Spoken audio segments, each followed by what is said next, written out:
दिल्ली सरकार ने नगर निगम को दिए 938 करोड़ रुपए। कर्मचारियों की सैलरी के लिए किए जाएंगे खर्च। सिसोदिया और जैन ने बीजेपी पर लगाए गंभीर आरोप। तीनों नगर निगम को कर दिया है दिवालिया। गाजीपुर मुर्गा मंडी फिर से खोलने का आदेश। गाजीपुर की मुर्गियों में नहीं मिला बर्ड फ्लू। पोल्ट्री आइटम्स के बिजनेस पर लगा बैन भी हटा। मयूर विहार और अस्पताल के कौओं में पाया गया बर्ड फ्लू। पूर्वी दिल्ली में धूमधाम से मनाया गया मकर संक्रांति का त्योहार। भंडारे कर बांटा गया खाना। ज्वालानगर में लोगों को वितरण की गई खिचड़ी।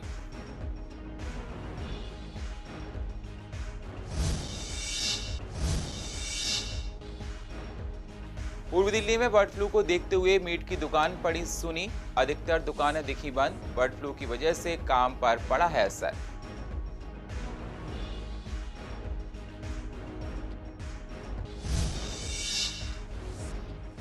और स्वामी दयानंद अस्पताल में वेतन न मिलने की वजह से कर्मचारियों ने किया प्रदर्शन।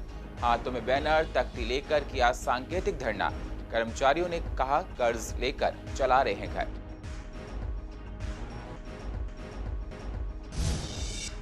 नमस्कार, स्वागत है आप सभी का सीसीएन में। मैं हूं आपके साथ सुनील चौहान और आप देख रहे हैं पूर्वी दिल्ली खास। अब होते हैं रूबरू पूर्वी दिल्ली की अहम खबरों के साथ। दिल्ली सरकार ने तीनों नगर निगम के कर्मचारियों को सैलरी जारी करने के लिए 938 करोड़ रुपए का फंड देने का ऐलान किया है। सरकार ने कहा कि ये पैसा कर्मचारियों की सैलरी देने में खर्च किया जाएगा। कर्मचारियों से भी कहा गया है कि वे फंड पर निगाहें रखें, क्योंकि निगम में सत्तारूढ़ बीजेपी के नेता इस रकम को भी भ्रष्टाचार की नजर चढ़ा सकते हैं। डिप्टी सीएम मनीष सिसोदिया और शहरी विकास मंत्री सत्येंद्र जैन ने एक प्रेस कॉन्फ्रेंस में ये फंड देने का ऐलान किया। सिसोदिया ने कहा कि बीजेपी ने नगर निगम का दिवालिया निकाल दिया है। आज उत्तरी नगर निगम में के अकाउंट में सिर्फ 12 करोड़ और पूर्वी दिल्ली नगर निगम के अकाउंट में सिर्फ 99 लाख रुपए है। इन नगर निगमों को दिल्ली सरकार का 6,276 करोड़ रुपया चुकाना है। लेकिन आज हालत यह है कि नगर निगम के पास कर्मचारियों को सैलरी देने के लिए भी पैसे नहीं हैं। इस हालत में सीएम अरविंद केजरीवाल ने फैसला किया कि कर्मचारियों की सैलरी के लिए फंड जारी किया जाए, क्योंकि भ्रष्टाचार तो बीजेपी ने किया है और सजा कर्मचारी पा रहे हैं। कर्मचारियों ने तो अपना काम पूरा कर लिया है। उन्होंने यह आरोप लगाया कि केंद्र सरकार देश के सभी नगर निगमों को फंड देती है, लेकिन दिल्ली में इसलिए नहीं दिया जाता क्योंकि उन्हें पता है कि दिल्ली में सत्ता में बैठी बीजेपी के नेता बहुत बेईमान हैं। उन्होंने कहा कि दिल्ली सरकार के पास पैसा नहीं है और ये फंड बड़ी मुश्किल से दूसरी योजनाओं से निकाल कर दिया जा रहा है। शहरी विकास मंत्री सत्येंद्र जैन ने यह भी कहा कि बीजेपी नेता हर लेंटर के हिसाब से पैसा इकट्ठा करते हैं, इसलिए वे अपनी तिजोरी भर रहे हैं और नगर निगम की तिजोरी खाली है। आपको बता दें, फंड के लिए तीनों नगर निगम के मेयरों ने पिछले दिनों सीएम निवास के बाहर धरना भी दिया था। मेयरों का आरोप है कि दिल्ली नगर निगम का दिल्ली सरकार पर 13,000 करोड़ रुपया बकाया है, लेकिन उसका भुगतान नहीं किया जा रहा है। पर इधर उधर से कुछ इधर से निकाल के, कुछ इधर से निकाल के, कुछ डिपार्टमेंट की योजनाएं रोक के, कुछ डिपार्टमेंट का पैसा रोक के आज इनको हम 938 करोड़ रुपए दे रहे हैं। बहुत मुश्किल से ये पैसे कई डिपार्टमेंट का पैसा काट के निकालें, कई डिपार्टमेंट की ग्रांट रोक के, उनके बहुत सारे काम रोक के ये पैसे जुगाड़ किए हैं। ये पैसे सैलरी के लिए दिए जा रहे हैं। तो मैं बीजेपी के नेताओं से कहना चाहूंगा कि इन पैसों को अब चोरी में मत कर लेना। पूरा देश कोरोना महामारी से बुरी तरह प्रभावित है। इस बीच 10 राज्यों में बर्ड फ्लू ने भी दस्तक देकर लोगों की चिंता को और बढ़ा दिया। देश के कई हिस्सों में पक्षियों के लगातार मरने का सिलसिला जारी है। दिल्ली में बड़ी संख्या में पक्षियों की मौत हुई, जिसके बाद गाजीपुर की मुर्गा मंडी को 10 दिन के लिए बंद कर दिया गया है। अब एक राहत भरी खबर सामने आई है कि गाजीपुर में जितनी मुर्गियों के सैंपल गए थे, उनमें बर्ड फ्लू का कोई मामला नहीं मिला। दिल्ली सरकार ने रिपोर्ट आने के बाद गाजीपुर मुर्गा मंडी को खोलने के आदेश जारी कर दिए हैं। सीएम अरविंद केजरीवाल ने एक ट्वीट में कहा कि पोल्ट्री आइटम्स पर लगा प्रतिबंध हटाया जा रहा है। इसका बिजनेस किया जा सकता है और बाहर से जिंदा पक्षी भी मंगाए जा सकते हैं। आपको बता दें, तीनों नगर निगम ने दिल्ली में चिकन और अंडा बेचने पर पाबंदी लगा दी थी। दिल्ली सरकार ने बाहर से जीवित पक्षियों को लाने और प्रोसेसिंग और पैकेजिंग पर भी पाबंदी लगाई थी। दरअसल पिछले हफ्ते कुछ कौवे और बतखें दिल्ली में मरे हुए पाए गए थे। जब दिल्ली सरकार ने उनके सैंपल की जांच करवाई तो उनमें बर्ड फ्लू की पुष्टि हुई। इससे दहशत फैली है और राजधानी के कई पार्कों को बंद कर दिया गया। साथ ही चिकन की बिक्री पर भी रोक लगा दी गई। इसके बाद गाजीपुर के थोक बाजार में पोल्ट्री से 100 से ज्यादा सैंपल लेकर जांच के लिए भेजे गए। इन सभी की रिपोर्ट दिल्ली सरकार को मिल गई है। सभी की रिपोर्ट निगेटिव आई है। इसका मतलब यह है कि गाजीपुर चिकन मंडी अभी पूरी तरह से सुरक्षित है, इसलिए सरकार ने इसे खोलने का आदेश दे दिया है। दूसरी तरफ कौवे, कबूतर, बतख और पोल्ट्री के 158 नमूनों को भोपाल और जालंधर लैब में भेजा गया था। उनमें से 108 की रिपोर्ट आ गई है, जबकि बाकी का भी इंतजार है। इनमें से 8 सैंपल पॉजिटिव आए हैं, जिसमें मयूर विहार फेज 2 और फेज 3 द्वारका सेक्टर 9 के लिए भी कौओं और बतखों के सैंपल हैं। वहीं संजय झील की सभी बतखों को बाड़े में बंद कर दिया गया है। यहाँ की रिपोर्ट पहले ही पॉजिटिव आई थी। सीएम साहब ने जो पहले ऑर्डर करा था, हमने उसका भी स्वागत करा था, और जो ये ऑर्डर रिपोर्ट आने के बाद सीएम साहब ने अनाउंसमेंट करी है, हम इसका भी स्वागत करते हैं। बहुत खुशी की बात है। जो लोगों को नुकसान हो रहा था बिज़नेस में बगैर वजह के, जो एहतियात के तौर पर कदम उठाया गया था, अब वो नुकसान ख़त्म हो जाएगा। फिर भी मेरी सभी लोगों को यह हिदायत है कि वो एहतियात बरतें, सफाई से काम करें। और हम पे रिटर्न ऑर्डर आने वाले हैं, रिटर्न ऑर्डर आते ही हम ये काम शुरू कर देंगे।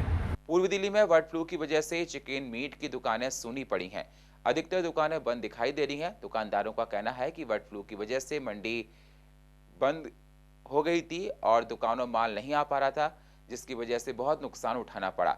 ग्राहक भी दुकान पर आने से कतरा रहे हैं। बर्ड फ्लू की वजह से काम पर भी काफी असर पड़ा है। प्रशासन ने भी लोगों से अंडे और चिकन खाने के लिए मना किया है। मंडी बंद है तो माल कहाँ से आएगा सर? तो पीछे से माल बंद हो गया तो दुकानों पर तो आने का सवाल ही नहीं पैदा। नुकसान हो रहा है बहुत ज़्यादा दुकानदारों का। हाँ जी बिल्कुल जी। जब गवर्नमेंट कहेगी, जब भी केजरीवाल साहब बोलेंगे खुलेगा, वैसे तो बंद ही है। हाँ, नुकसान तो है ही है। बैठ के देखो दुकान पर कुछ भी नहीं, खाली पड़ी हुई है। बर्ड फ्लू की वजह से बिल्कुल गाजीपुर मंडी ब्लॉक कर दी गई है और चिकन विकन कुछ नहीं आ रहे हैं, ओनली मटन एंड फिश। और काम पर सर 80% काम ख़त्म हो चुका है, क्योंकि रोज़गार नहीं है, कारोबार नहीं है। मटन इतना महंगा हो गया चिकन की वजह से, तो आम आदमी मटन अफोर्ड नहीं कर सकता है, क्योंकि मटन और चिकन में काफ़ी डिफरेंस है।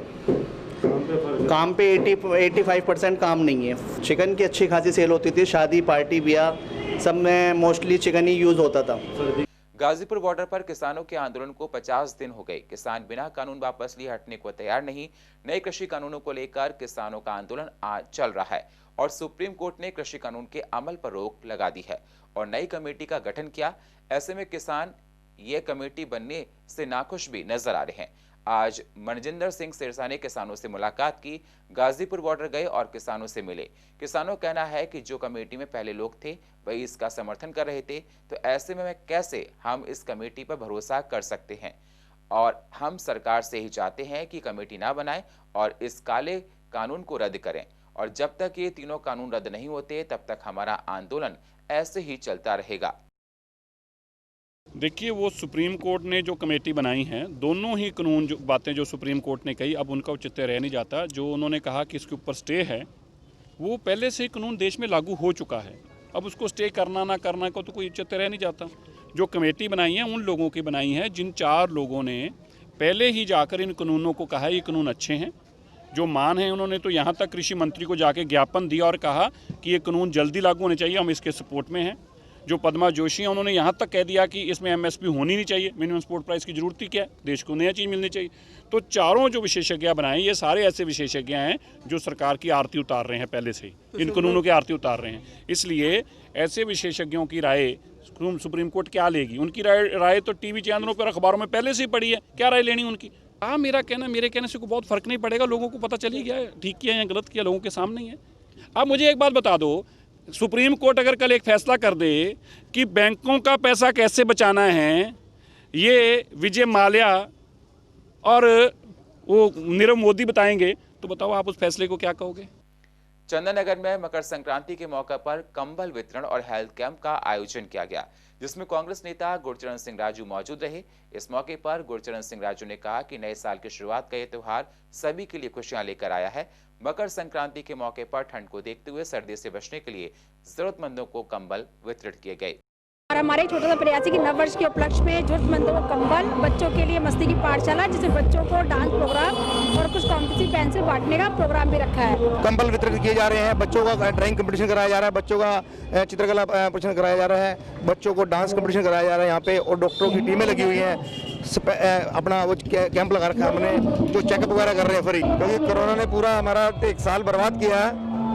आज हम भगवान से उम्मीद कर रहे हैं, बालाजी से, महाराज से, कि इस साल हम उस बीमारी से मुक्त हों। उसी के हिसाब से नए साल का आगमन चाह रहे हैं, खुशी खुशी ये साल बीत जाए, ऐसी बालाजी से प्रार्थना है। बहुत अच्छा दिन है, मकर संक्रांति का दिन है और आज के दिन हम कंबल वितरण का कार्यक्रम कर रहे हैं। बहुत जगह कार्यक्रम चल रहे हैं, मैं सबका धन्यवाद करता हूँ। कांग्रेस की विचारधारा में हमेशा मानव सेवा के लिए काम करना रहा है और कांग्रेस के सिपाही हमेशा इस काम में जो है बढ़ चढ़ के हिस्सा लेते हैं। मानव सेवा अब मकर संक्रांति के दिन जो है सर्वोपरि मानी जाती है। मकर संक्रांति का पर्व हम सबके जीवन में विशेष महत्व रखता है। इस दिन सभी लोग सुबह सुबह स्नान कर सूर्य को जल अर्पण करते हैं। पूर्व दिल्ली के एजीसीआर एन्क्लेव में मकर संक्रांति और महाराजा हरिश्चंद्र जयंती के अवसर पर विशाल भंडारे का आयोजन किया गया और सभी देशवासियों और सभी जनता को इसकी बधाई दी गई और खुशी जाहिर की गई। सभी लोगों ने आकर भोजन का ग्रहण किया और कोरोना को देखते हुए भंडारे में सोशल डिस्टेंसिंग का ध्यान रखा गया। महाराजा हरिश्चंद्र रुस्तगी सभा कृष्णा नगर की ओर से एक विशाल भंडारे का आयोजन किया है। जो महाराजा हरिश्चंद्र जो थे वो सत्य के मार्ग पर चलते थे और सच्चाई इतनी होती थी कि उन्होंने अपना परिवार तक, अपना राजपाट तक छोड़ दिया था, जबकि एक शमशान घाट में कलवे के जाके नौकरी भी की और अपने पुत्र का भी उन्होंने संस्कार नहीं होने दिया। इस प्रकार के राजा के साथ हमारा परिवार है, वो हमारे आराध्य देव, हमारे पूजनीय हैं। शानदार उन्होंने यहाँ व्यवस्था की भोजन की और विशाल भंडारा लोगों के लिए लगाया गया है। हरिश्चंद्र जी ने हमेशा ही यही संदेश दिया कि सच का साथ दो और समाज का साथ दो। तो कहीं ना कहीं भूखों को भोजन कराना भी मुझे लगता है समाज में एक बहुत बड़ा काम रहता है। आज का जो विशेष उनके जन्मदिन पर जो भंडारा रखा है, मैं यही इसी भंडारे को और मकर संक्रांति जैसा सभी ने बताया कि आज सूर्य भी अपने उसमें आ जाता है, तो उसी हिसाब से ये आज का जो परम त्यौहार है ये सबके लिए बहुत उत्तरदायी रहे और सबके लिए बहुत प्रेरणादायी रहे। महाराजा हरिश्चंद्र जी का भी जन्म दिवस है, हम लोग उन्हीं के वंशज हैं, तो आज का जो भंडारा है वो एक प्रेरणा है कि हम भी सभी महाराजा हरिश्चंद्र जी के आदर्शों को मानें और समाज की सेवा में काम करें। पिछले काफी दिनों से दिल्ली में जो ठंड है वह लगभग बढ़ती जा रही है। ऐसे में लोगों को काफी परेशानियां हो रही हैं। उसको देखते हुए मकर संक्रांति के मौके पर पूर्व निगम पार्षद पंकज लूथरा ने अपने क्षेत्र में लगभग 1500 से 2000 कंबल वितरण किए और उनका यही कहना है कि दिल्ली में बहुत सर्दी पड़ रही है। ऐसे में जितने भी हमारे क्षेत्र में विधवा महिलाएं हैं उन सभी को कंबल वितरण किए गए ताकि उनकी सहायता हो सके और ठंड से वो लोग बच सकें। ऐसे में जनता ने खुशी जाहिर की और उनका कहना है यहाँ पर मुफ्त कंबल मिले हैं और यही कंबल अगर बाहर से लेते हैं तो हमको 500 और 1000 रुपए में पड़ते हैं। ऐसे में यहाँ कंबल मुफ्त मिलने से हमारी सहायता हुई है। वो लिए हमारे पति की डेथ की वो ली थी फोटो स्टेट और हमारा पहचान पत्र लिया था। अच्छा ठीक है, अब बेचारा इतना भले की सोच रहा, मानिया कर रहा, इतना कुछ कर रहा, हमें तो बहुत एहसान है बेचारे का। हाँ बचा जा सकता है, क्यों नहीं बचा जा। कंबल अच्छे हैं, कोई ये नहीं है भाई कम पैसों के है, क्या खराब है। पहले गर्मी थी, सलवार कुर्ते भी दिए, पहचान पर ये 500 से कम नहीं पड़ता। 500 जो बाहर लेने जाते हैं ना तो ज़्यादा का 500 तो इनकी थोक में आया होगा कम से कम। ये जो इतने कंबल लिए इन्होंने, 2-3 गाड़ी कंबल आए, तो 500 से कम तो एक कंबल है नहीं। सर्दी का समय था और बहुत ही अच्छा दिन था मकर संक्रांति का। तो जितने भी क्षेत्र में हमारी माताएं बहनें जो विधवा हैं उन सभी को हम कंबल दे रहे हैं। और कंबल भी कोई फॉर्मेलिटीज़ नहीं, 200-300 वाला कंबल नहीं, वो कंबल जो हम अपने घर में यूज़ करते हैं, मिंक वाला कंबल की, ताकि किसी के यूज़ आ सके। वो कंबल फ़ायदा देने का क्या कि वो ओढ़ के फेंक दें, उसमें मज़ा नहीं आता। और मैं समझता हूँ कि अच्छे काम समय समय पर करने चाहिए और मैं भगवान का बहुत शुक्र अदा करता हूँ कि उन्होंने मुझे इस लायक बनाया कि मैं ये कार्य कर सकता हूँ। और हम आज 1500 कंबल आज बांट रहे हैं। पंकज जी हर साल बांटते हैं और ये कोई आज नया वाली बार नहीं बांटने लगे। और संक्रांति का दिन भी है, संक्रांति की हम सब लोगों को बधाई देता हूँ। और आज संक्रांति के दिन पर इतने अच्छे दिन है और आज के दिन सब लोगों जो गरीब लोग हैं यहाँ पर रहने वाले और उनको आज कंबल वितरण बता रहे, कंबल कर रहे हैं, 1500 कंबल यहाँ पर दे रहे हैं। और जितने गरीब लोग हैं इनकी सेवा ये करते रहते हैं, कभी जूतों के माध्यम से, कभी ड्रेसेस के माध्यम से, कभी बुक्स के माध्यम से। तो ये इनके अंदर जो एक प्यार और काम करने का भावना है। मकर संक्रांति का त्योहार गीता कॉलोनी मनाया गया, जिस दौरान इलाके की पार्षद नीमा भगत मौजूद रहीं। मकर संक्रांति के दिन शराब, सिगरेट, गुटखा जैसी चीजों से बचना चाहिए। उन्होंने कहा, इस दिन मसालेदार भोजन भी नहीं खाना चाहिए। आज के दिन तिल, मूंग दाल की खिचड़ी का सेवन करना शुभ माना जाता है। साथ ही इन सभी चीजों का यथाशक्ति दान करना भी चाहिए। स्वामी दयानंद अस्पताल में पैरामेडिकल स्टाफ और क्लास सी और क्लास डी के कर्मचारियों ने अपनी जायज मांग को लेकर धरना प्रदर्शन किया। आप तस्वीरों में साफ देख सकते हैं कि तरीके से पैरामेडिकल स्टाफ के कर्मचारी हाथों में बैनर और तख्ती लेकर सांकेतिक धरना दे रहे हैं। यह धरना प्रदर्शन हॉस्पिटल एम्प्लॉयज यूनियन की तरफ से किया गया। प्रदर्शन के दौरान यूनियन के प्रेसिडेंट दिनेश गिरी का कहना था कि 3 महीने से सैलरी न मिलने की वजह से 4th क्लास कर्मचारी और पैरामेडिकल स्टाफ को मुश्किलों के दिन से गुजरना पड़ रहा है। इन सभी कर्मचारियों को 6 साल से एरियर नहीं मिला है और 3 महीने से सैलरी न मिलने की वजह से कर्मचारियों को घर चलाना मुश्किल हो रहा है। कर्मचारियों का कहना है कि लोगों से कर्ज लेकर घर चलाना पड़ रहा है। सर, हमारी जब सैलरी नहीं आएगी तो हम घर का खर्चा कैसे मैनेज करेंगे? बच्चों की स्कूल की फीस आनी है अभी, तो कैसे करेंगे? प्रिंसिपल लोग नहीं मान रहे हैं, वो कह रहे हैं या तो फाइन दो या फीस दो हमें। अभी घर पहुंचते डेली बच्चे कहने लगे सैलरी वापस, सैलरी का क्या हुआ? सैलरी कब तक आएगी? सैलरी सर वो वेतन अपना क्राइसिस वेतन का है, बकाया जो राशि अपनी वो हमें नहीं मिलती, समय से नहीं मिलती। कई साल से हम उसकी मांग करते हैं। हमें क्या वेतन चाहिए? बस काम कर रहे हैं तो वेतन दो। हमारा क्या डिमांड है? समय पर सैलरी नहीं मिलती, बच्चों की स्कूल की फीस नहीं जाती, यानी राशन का, घर का राशन हो गया, दूध हो गया और बहुत चीज़ें हैं, जरूरती चीज़ें हैं। अगर वेतन नहीं मिलेगा साहब तो हम क्या करेंगे? हमें रोड पर आना पड़ेगा। 4 महीने के लिए बचा के रखना पड़ता है कि आगे आने वाला समय कि हमें रोटी तो खाते रहे, हमारे बच्चों का कोई फ्यूचर तो रहा नहीं। जब भेजना हमें किस पटरी पे था, चढ़ाना हमें उसे किस ट्रेन पे पड़ गया। तो ये सब हमें फाइनेंशियली क्राइसिस की वजह से ही करना पड़ रहा है, क्योंकि हमारे पास तो कोई 100 रुपये बचता नहीं है। इसीलिए कि अपनी दिनचर्या हमारी चलती रहे, रोजी रोटी चलती रहे, बस किसी तरह से हमारा गुजारा चलता है। 6 साल से हम लोग परेशान हैं बहुत। 2014 से फंड क्राइसिस हमारा लगातार चल रहा है। वो वेतन रुक रुक के देते रहते हैं ये, लेकिन एरियर्स वगैरह तो हमारे 2014 से पेंडिंग है। और 7th CPC जो हमारा लगा था, 7वां पे कमीशन, उसका एरियर्स भी हमें अभी तक नहीं मिला। और वेतन हमारा रुक रुक के आता है, जैसे 3 महीने बाद एक वेतन दे देंगे, 2 महीने बाद फिर एक वेतन दे देंगे। तो आप वास्तव में अगर आपको 2 महीने का वेतन किसी को भी ना मिले और एक ही कमाई करने वाला हो तो उसके ऊपर क्या बीतेगी? हमारे रिश्तेदारों ने हमारे फ़ोन उठाने बंद कर दिए कि कहीं पैसे ना मांगे। हीन भावना से देखने लगे पड़ोसी, और इनके कानों पे बिल्कुल भी जू नहीं रेंग रही। वैसे तो हम सबको अखबारों में, मीडिया में कि हम कोरोना योद्धा हैं, कर्मवीर हैं और कोरोना के वो हैं, सब लोग घरों में थे। सिर्फ हमारा हॉस्पिटल स्टाफ चतुर्थ श्रेणी से लेकर और डॉक्टर्स तक, बीच में हम टेक्नीशियन, पैरामेडिकल स्टाफ, चतुर्थ श्रेणी के हमारी बहनें भाई, वो कोरोना, हमारी एक बहन भी मरी, कमलेश भी, कोरोना के काल में उनकी मृत्यु भी हुई है कोरोना के उसमें। हम कहे कि कोरोना योद्धा है कि बाकी सारे MCD में सभी काम चल रहे हैं, सबकी पेमेंट हो रही है, लेकिन सैलरी नहीं मिल रही, जो कि सबसे ज़्यादा नीड है कर्मचारियों की। उसके बिना घर का गुजारा नहीं चलता किसी का। बाकी और ज़्यादा एरियर्स वगैरह वो तो बहुत सारे हैं, पेंडिंग हैं। गिनाने लगेंगे तो बहुत सारा लंबी लिस्ट बैठ जाएगी, जो कि 2014 से हमारे सारे पेंडिंग हैं। दिल्ली में लगातार पेट्रोल कीमत बढ़ती जा रही है, जिसकी वजह से आम जनता परेशान हो रही है और जनता का कहना है कि पेट्रोल की कीमत बढ़ रही है और इसे सरकार को कम करना चाहिए। और पहले ही कोरोना की वजह से लॉकडाउन में सब बंद था और हमारे काम धंधे भी बंद थे, और अब पेट्रोल की कीमत ज़्यादा हो रही है।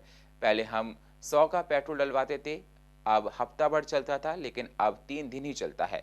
ऐसे में जनता आज भी इस मंदे के दौर में महंगाई की मार झेल रही है। देखिए, अब पिछले 1 साल से जब से कोरोना का समय चल रहा है, वैसे ही जनता दूसरी बहुत सारी चीज़ों से परेशान है। उसमें बार बार पेट्रोल के दाम बढ़ना जनता के लिए बेहद निराशाजनक बात है।